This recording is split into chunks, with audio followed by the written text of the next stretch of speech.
दोस्तों आप सभी के लिए एक बहुत बड़ी अपॉर्चुनिटी लेकर आ रहे हैं दोस्तों, अपने व्यूवर्स की परेशानियों को देखते हुए, फाइनेंशियल क्राइसिस को देखते हुए दोस्तों, फ्री लीगल एड सर्विस के तहत दोस्तों बहुत छोटा सा अमाउंट रखा है, जिसे देकर आप अपने 5 सवाल हमारे व्हाट्सएप नंबर पर पूछ सकते हैं और उनका उत्तर आपको जजमेंट के साथ में प्रदान किया जाएगा। दोस्तों इसके लिए आपको करना क्या है, हमारे यूट्यूब चैनल पर जाकर अपना नाम मेंशन करना है, उसका स्क्रीनशॉट जो है वो हमारे व्हाट्सएप नंबर पर भेजना और कोई भी अपने 5 सवालों के उत्तर आप पहला रीजन दोस्तों, अगर किसी व्यक्ति की पत्नी बिना किसी कारण अपने पति से अलग रहती है, जैसे कि फॉर एग्जांपल पति द्वारा कोई क्रूरता, घरेलू हिंसा या गलत आचरण ना किया गया हो, तो अदालत पति के पक्ष में फैसला कर सकती है। अगर ये सब ना करने के बावजूद पत्नी पति से अलग रहती है, अगर पत्नी के पास अपनी कोई नौकरी है जिससे वो अपने खुद के खर्च उठा सकती है दोस्तों, तो भी कोर्ट जो है भरण पोषण पति को देने से छूट दे सकती है। अगर पति कोर्ट के सामने ये साबित कर देता है कि वो आर्थिक रूप से सक्षम नहीं है, पत्नी का भरण पोषण करने के काबिल नहीं है, जैसे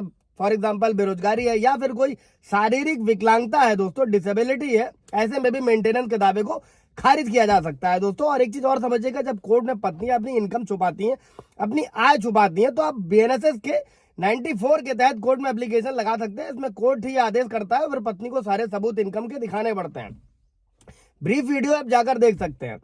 इसके बाद दोस्तों, अगर पत्नी एडल्ट्री में है, किसी और के साथ संबंध है, ऐसे में भी मेंटेनेंस खारिज किया जा सकता है, लेकिन साबित करने की जिम्मेदारी दोस्तों ये पति की ही होती है। कैसे करना है, क्या करना है, उसके लिए आप व्हाट्सएप कीजिएगा, वहां बताया जाएगा दोस्तों। अभी दोस्तों जो पति का बेरोजगार होना है वो भरण पोषण के दावे को खारिज करवा सकता है, बशर्ते कि इस पे भी हाईकोर्ट के अगेंस्ट एक जजमेंट था जिसमें दिया गया था कि पति को न्यूनतम कमा कर देना पड़ेगा, लेकिन वो एक अलग पहलू है।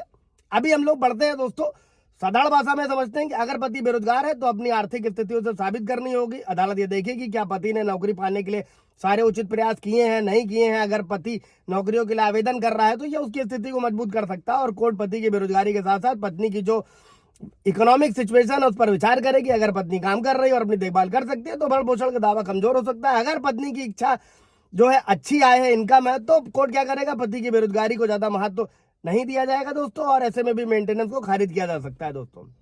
और ये सभी दावे, ये सभी सबूत आपका पक्ष मजबूत करेंगे। अभी दोस्तों हम लोग ये समझते हैं कि भरण पोषण के दावे में जो पति के पक्ष में एविडेंस है वो पेश करना बहुत जरूरी होता है, और यहाँ पर कुछ तरीके भी हम लोग समझ लेते हैं जिनसे क्या कर सकता है, पति कोर्ट में अपने पक्ष को मजबूत बना सकता है दोस्तों। प्रैक्टिकल जो हम लोग आए दिन देखते हैं, सुनते हैं, समझते हैं, वो सारे सबूत और वो धाराएं किनका कब कहां पर आप क्या कैसे यूज कर सकते हैं दोस्तों। सबसे पहला, जिसके बिहाफ पर आप एक तरफा तलाक में भी जा सकते हैं, पत्नी का परिता, पत्नी के द्वारा पति को छोड़ने के समय की तारीख और जो कारण होता है सबूत के रूप में इस्तेमाल करने के लिए।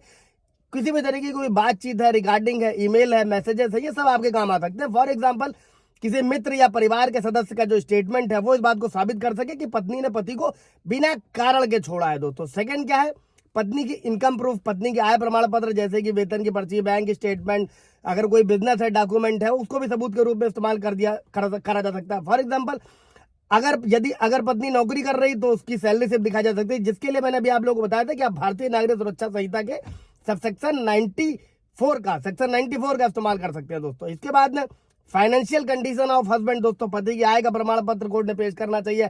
आईटीआर, बेरोजगारी के सबूत दोस्तों, अगर कोई मेडिकल रिपोर्ट है, अगर पति बेरोजगार है तो ये सभी चीजें आपके काम आ सकती हैं दोस्तों। इसके बाद में जो सबसे ज्यादा होता है, एविडेंसेस ऑफ वाइफ मिसबिहेवियर दोस्तों, अगर पत्नी का किसी के साथ अवैध संबंध है, पति के साथ बुरा बर्ताव कर रही है, तो इससे जुड़े सभी सबूत, वीडियो है, तस्वीरें हैं, गवाहों के बयान। अब तो व्हाट्सएप भी जो फेसबुक से है, इंस्टाग्राम से, आप वहां से भी इमेजेस को, फोटोज को जो है कोर्ट में यूज कर सकते, उस पर ब्रीफ वीडियो आप जाकर देख सकते हैं दोस्तों। ये सभी चीजें जो है वो पति की तरफ से अपने मामले को मजबूत करने के लिए पेश किया जा सकता है। फॉर एग्जाम्पल इसमें भी अगर कोई मित्र है, परिवार का सदस्य है, जो साबित कर दे कि पत्नी पति के साथ गलत व्यवहार करती है।